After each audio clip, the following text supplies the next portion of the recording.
Vamos a revisar el tema de generalidades del genoma humano.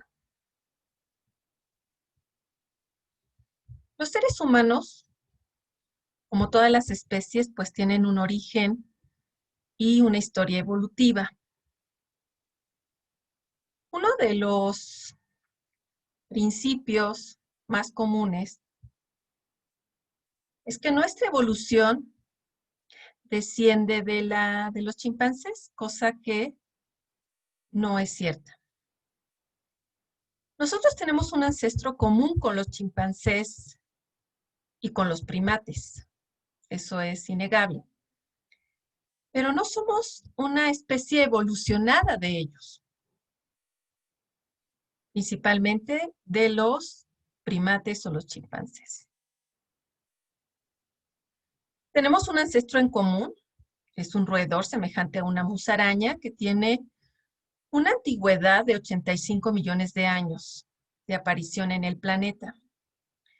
Este ancestro en común pues hace que compartamos material genético con otras especies que son primates o con los monos. Compartimos material genético, incluso con algunos roedores, como las ratas o los ratones. Y el compartir el material genético, pues nos indica que tenemos ancestros en común, mas no evolucionamos completamente de esa línea. Los homínidos, a los que pertenecemos como especie de Homo sapiens, son bípedos que evolucionaron y que estos bípedos que evolucionan tienen ciertas características. En particular, a la especie a la que pertenecemos, Homo sapiens, hay registros de que tenemos solamente 200,000 años de evolución. Esto comparado con nuestro ancestro en común, que tiene 85 millones de años, y con la bifurcación que hay entre nuestro ancestro común y los primeros primates, estaríamos hablando de 70 millones de años, pues 200,000 años es un periodo muy corto para la especie a la que pertenecemos. Que comparte con los homínidos, pues ser bípedos, pero que se diferencia de ellos por nuestra capacidad de aprendizaje colectivo, de preservar la información, de compartirla y pasarla a las próximas generaciones. Eso es lo que hace que seamos homínidos, pero pensantes.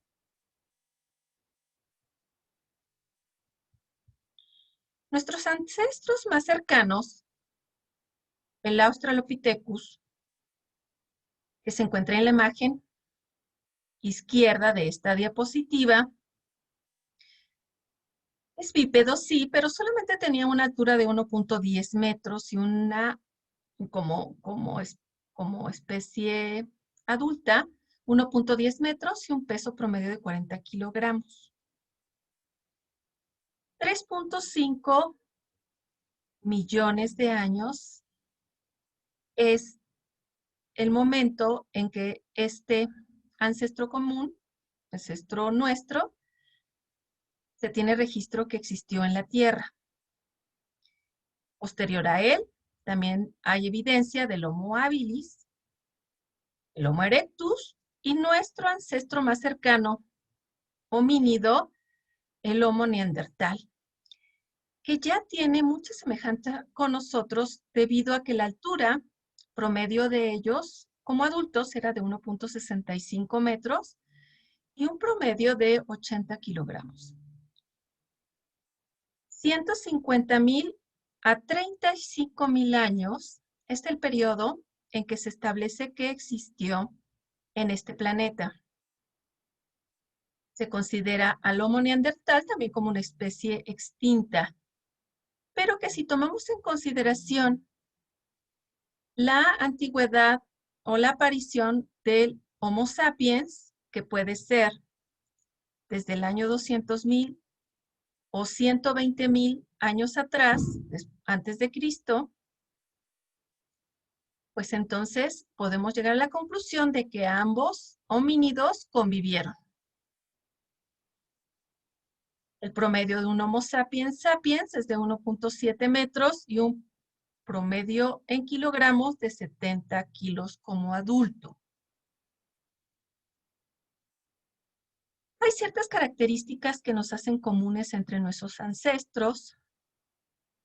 Sin embargo, también tenemos francas diferencias. Debido a que el Homo sapiens y el Homo neandertal convivieron en este planeta antes de su extinción del Homo neandertal, pues la mejor evidencia de que hubo apareamiento entre ambas especies, pues es la presencia de genes en el Homo sapiens o en nuestro genoma como especie. En el 2017 se publicó este artículo, Las contribuciones del neandertal a las variantes fenotípicas de los hombres modernos, y se estableció que nosotros tenemos el 3.2% de nuestro genoma del genoma neandertal, o corresponde el 3.2% al genoma neandertal. De los neandertales, hemos incorporado genes que se relacionan con nuestro color de cabello, los desórdenes alimentarios y la esquizofrenia, el tono de la piel y algunas patologías como la artritis y los patrones del sueño. Entonces, muchos de los comportamientos y de las patologías, incluso el fenotipo del Homo sapiens, ha sido o se debe, no en su totalidad, pero en una parte, al genoma neandertal. Estos genes neandertales desempeñan un papel en nuestra susceptibilidad a patologías propias de la nutrición y la psicología, como son los trastornos alimentarios. Y eso es interesante poderlo reconocer. Los hechos primeros, dado que estamos iniciando el estudio de las bases de la nutrigenética y la nutrigenómica.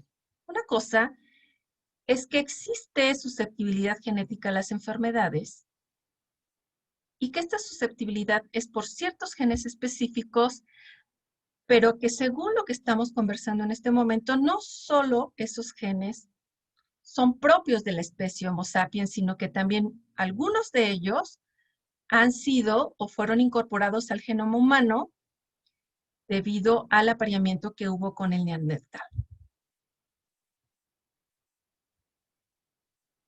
¿Qué es el genoma? Según Francis Collins, que es un investigador norteamericano que lidera a uno de los equipos de la secuenciación del genoma humano, dicho de una forma romántica, es un manual de un taller, con un plan increíblemente detallado para construir cada célula humana. También dice, es un libro de historia, una narración del viaje de nuestra especie a través del tiempo, y es un libro de texto transformativo de la medicina con ideas que darán a los proveedores de salud nuevos poderes para tratar, prevenir y curar enfermedades. Son formas comparativas de referirse al genoma. Es interesante repasarlas debido a que es precisamente quien lidera este grupo de la secuenciación del genoma quien las presenta. Pero estrictamente definido, el genoma es la constitución genética completa de un organismo, codificada en ácidos nucleicos. La unidad fundamental del genoma, pues es el gen, que es la secuencia de ADN discreta que codifica a una proteína.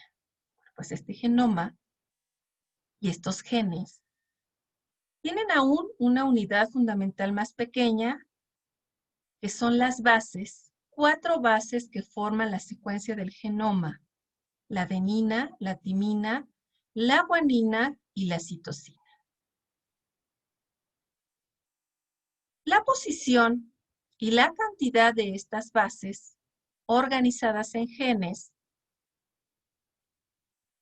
es lo que permite que este genoma tenga esta estructura de 20,000 genes que codifican para las proteínas.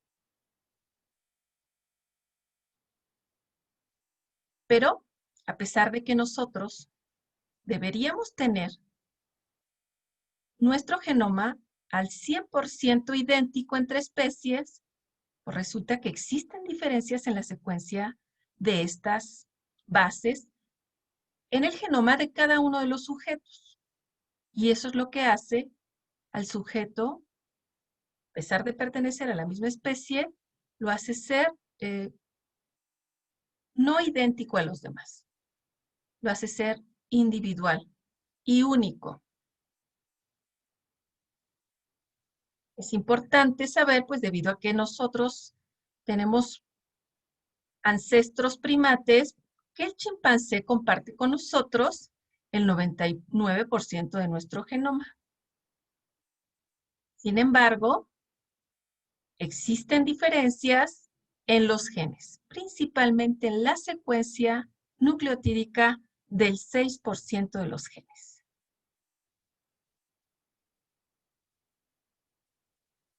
Para poder entender mejor el genoma humano, hay que revisar los principios básicos del ADN. El ADN tiene bases púricas y bases pirimídicas. Las bases púricas son la adenina y la guanina, y las pirimídicas, la timina, la citosina y el uracilo. El caso particular del uracilo no corresponde a la estructura del ADN, sino al de RNA. Pero, debido a que es una base pirimídica, está descrita en esta diapositiva. El ADN está formado por una doble hélice que tiene a la base, que además esa base tiene unido una desoxirribosa, un ácido fosfórico, y junto este ácido fosfórico con la desoxirribosa y la base forman al nucleótido.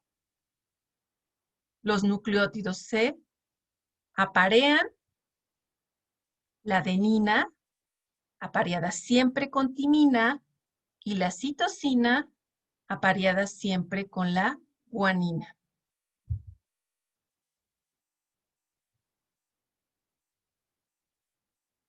Esta es otra imagen que nos representa nuevamente las bases y los nucleótidos y la unión que hay entre la adenina y la timina y la guanina y la citosina, que se encuentran unidas por puentes de hidrógeno.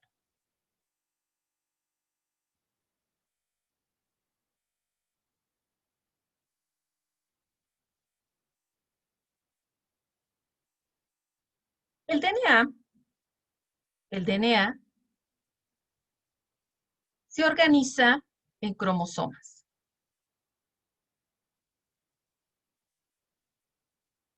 Una estructura que organiza a estos cromosomas son los nucleosomas, y esos nucleosomas a su vez están formados por histonas y hebras de DNA. Estas histonas son las proteínas responsables del empaquetamiento del ADN o DNA y forman parte de la mitad de la masa de la cromatina. Son pesadas. Hay 5 principales histonas: la H1, la H2A, la H2B, la H3 y la H4. Todas ellas son proteínas, esto hay que decirlo, y tienen una cantidad importante de residuos positivos, y estos residuos positivos se lo deben a la arginina y a la lisina, a estos dos aminoácidos que forman parte de la proteína. Y debido a su carga positiva de estos residuos de las proteínas de histonas, pues se unen o permiten la unión iónica entre los grupos fosfato del ADN que forman parte de los nucleótidos de la estructura. Recordemos que estos grupos fosfato están unidos a la desoxirribosa y además junto con la base formando los nucleótidos. Y es precisamente esta característica de la carga negativa de los grupos fosfato lo que permite la unión iónica de los aminoácidos cargados positivamente en las histonas y estas hebras de ADN. Por lo tanto, esta doble hélice, que como fue descrito previamente, se forma por nucleótidos, una doble hélice apareada de unión o con la unión de nucleótidos, se organiza alrededor de las histonas y a su vez las histonas se van enrollando en supercoloides para lograr una nueva estructura que son los cromosomas.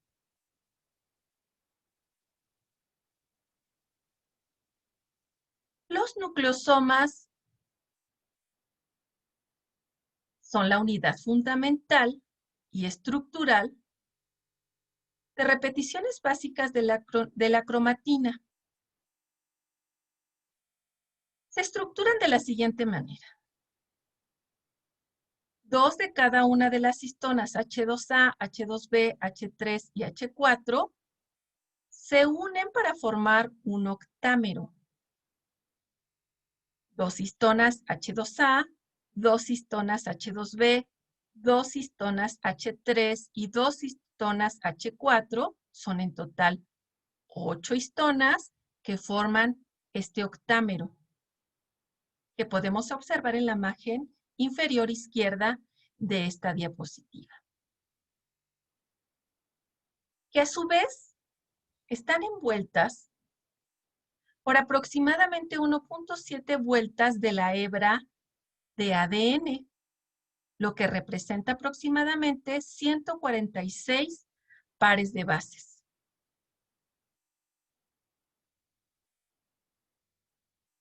Un cromatosoma, por lo tanto, será un nucleosoma que a su vez ya está unido por otra histona, la histona H1.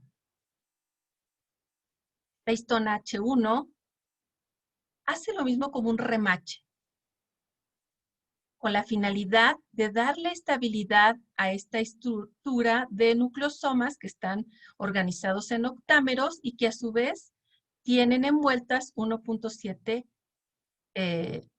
veces la hebra de ADN.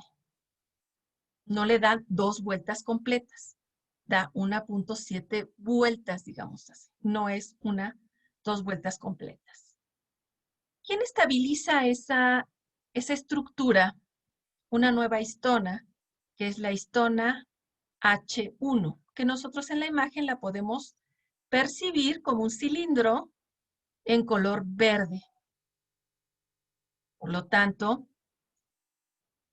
el cromatosoma estará formado por 8 histonas, 146 pares de base de ADN en esta hebra, más una histona H1 que estaría dándole estabilidad a la estructura.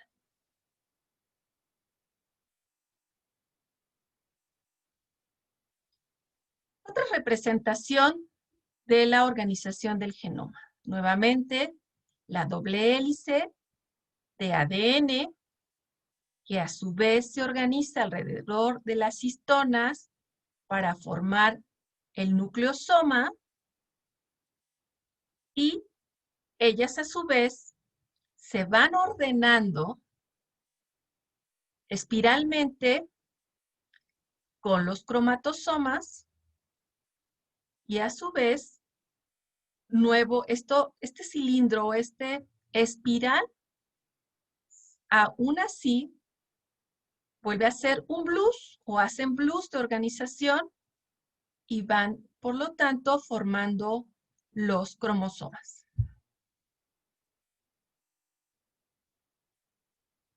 El cromosoma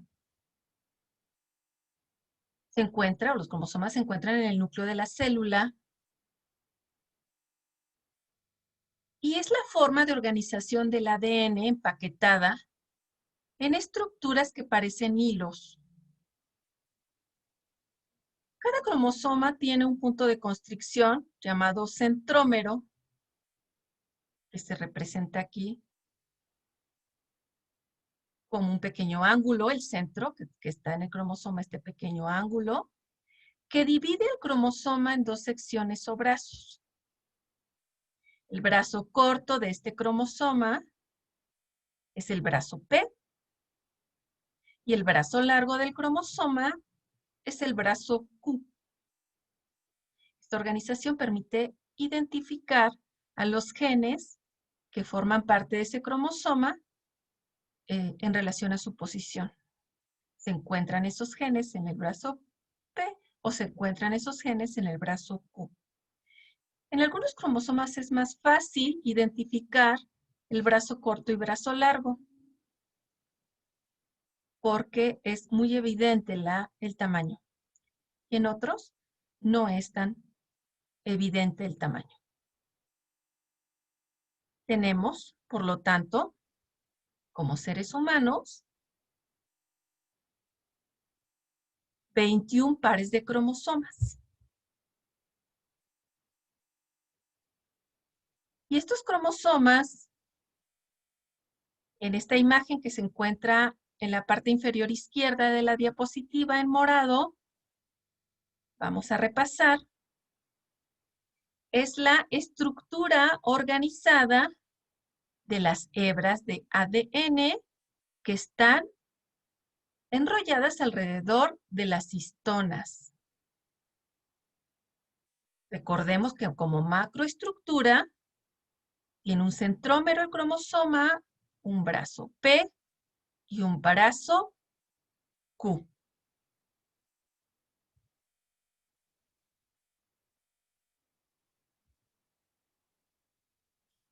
Dentro de los cromosomas, si bien esto es una secuencia de nucleótidos, esta secuencia de nucleótidos alberga genes. Y realmente es lo que nos interesa empezar a identificar en esta primera clase. Estos genes se encuentran a lo largo de todo el cromosoma humano.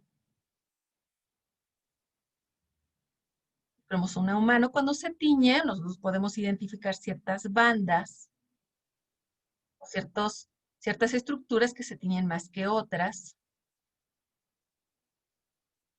Pero lo que es importante en un cromosoma es que la posición de los genes siempre es la misma, siempre y cuando no haya algún trastorno o alguna mutación. Siempre se encuentran en la misma posición. Siempre en el brazo corto del cromosoma X van a existir este listado de genes. FCA478, RBBP7, FCA240. Y en el brazo largo Cerca del centrómero vamos a encontrar a IL2RG y al final del cromosoma TKTL1. Hay a veces ciertas coincidencias en que los genes se encuentran cerca o se encuentran en la misma. Genes que tienen funciones semejantes o de las mismas familias se encuentran en el mismo cromosoma o cerca en posición en los brazos cortos o largos del cromosoma. Pero no es una regla. No todos los genes involucrados en funciones semejantes se van a encontrar juntos. Es más probable encontrarlos cerca, pero no es siempre una regla de que se encuentren juntos. Lo importante para este momento del aprendizaje de las generalidades del cromosoma humano es que usted reconozca la estructura del genoma y que empiece a identificar genes que se encuentran organizados a lo largo de la secuencia del ADN y pueda identificarlos también en posiciones específicas en los brazos cortos y largos del cromosoma.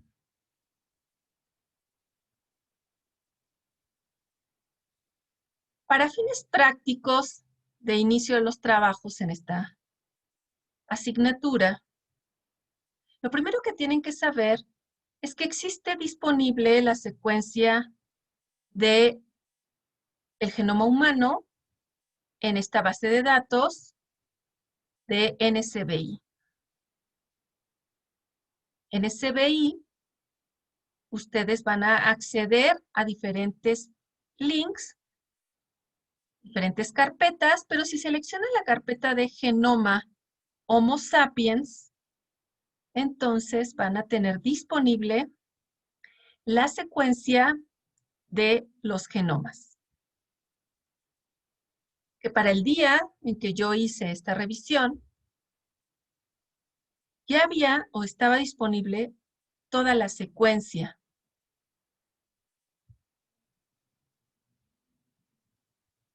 Si ustedes entran para explorar el genoma humano en esta misma base de NCBI, van a encontrar 22 cromosomas secuenciados,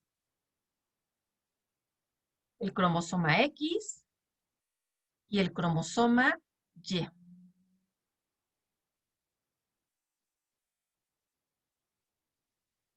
El tamaño del cromosoma.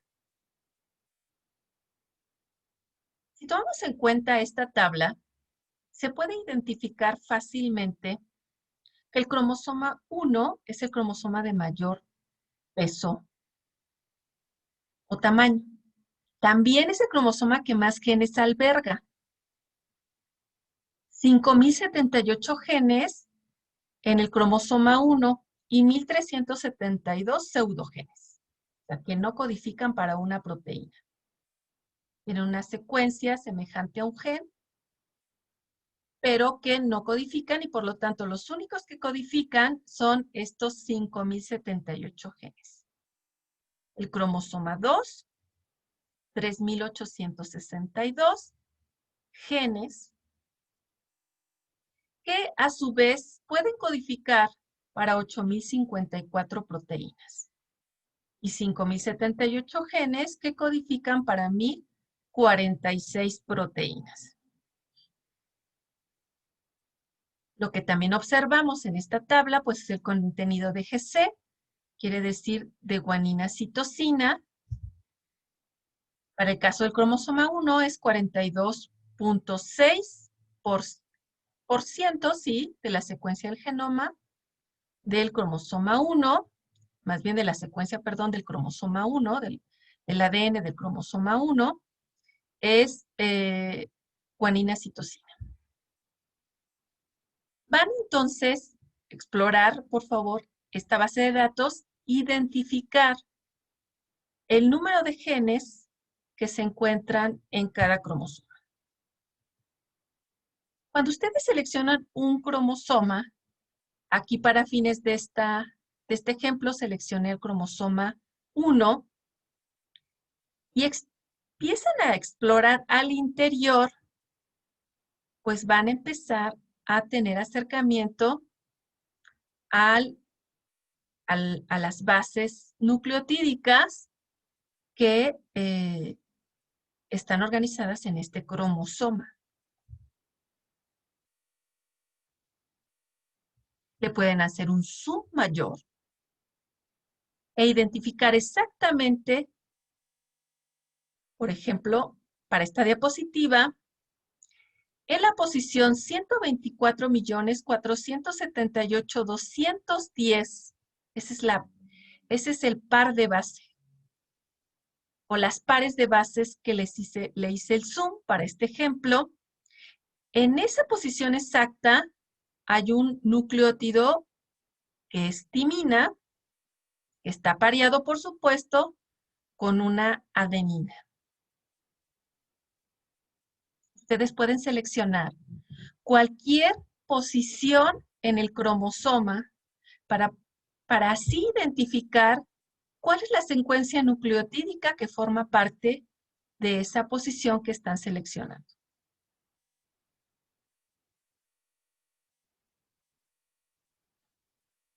Seguimos en el cromosoma número 1. Lo que yo exploro, o lo que exploramos en este momento, son los genes, ya no los nucleótidos, sino los genes que están albergados en este cromosoma 1 de la especie Homo sapiens, que es la que nos interesa iniciar estudiando. Muy bien. ¿Cuál es el gen que se me presenta en primera posición? TACSTD2, esa es la abreviatura.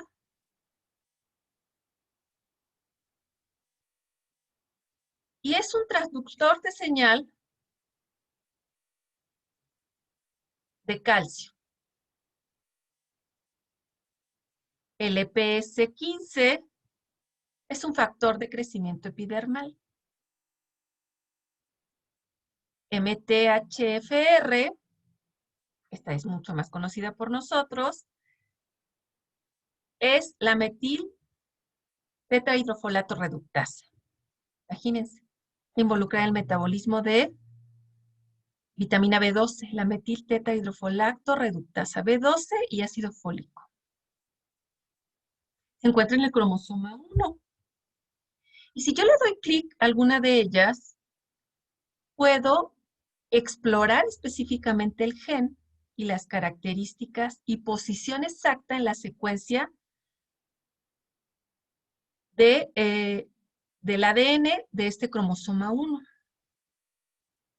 También se encuentra en el cromosoma 1 la interleucina 10 y la proteína C reactiva. Aquí es donde yo les comentaba que a veces hay coincidencias. Interleucina 10 y proteína C reactiva son proteínas de respuesta inflamatoria que son codificadas de un gen y que se encuentran albergadas en el cromosoma número 1. Es interesante poder constatar que proteínas de respuesta inflamatoria se encuentran en el mismo cromosoma. Aunque la metiltetrahidrofolato reductasa, pues realmente no es una respuesta, no es un gen que codifica para una proteína de respuesta inflamatoria, pero que bueno, también se encuentra en el cromosoma 1. Yo le di clic, para fines de este ejemplo, a proteína C reactiva, que es una muy conocida proteína en el área clínica. Entonces, cuando nosotros le damos clic a este gen, yo puedo encontrar una descripción general de su función y también encuentro otras abreviaturas que la caracterizan o por la cual también yo puedo identificarlas.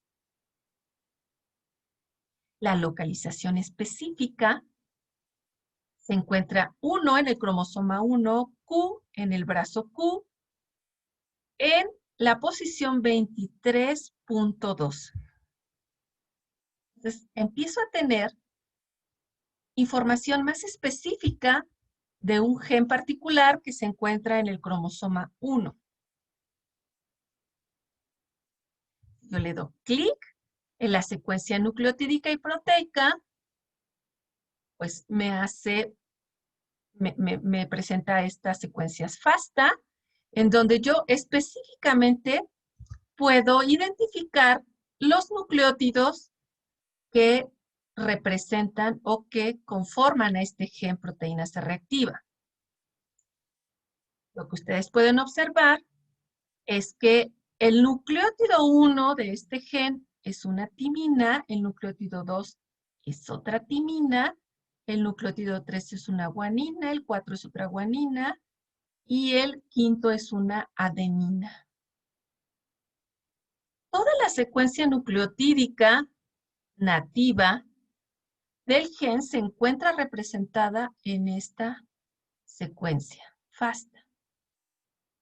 Y del lado derecho, estos nucleótidos, cuando el RNA mensajero que se copia de esta secuencia de ADN sale al citoplasma y se traduce, entonces lo que obtenemos de la traducción de esta información genética, pues es esta secuencia proteica. Cada letra representa a un aminoácido.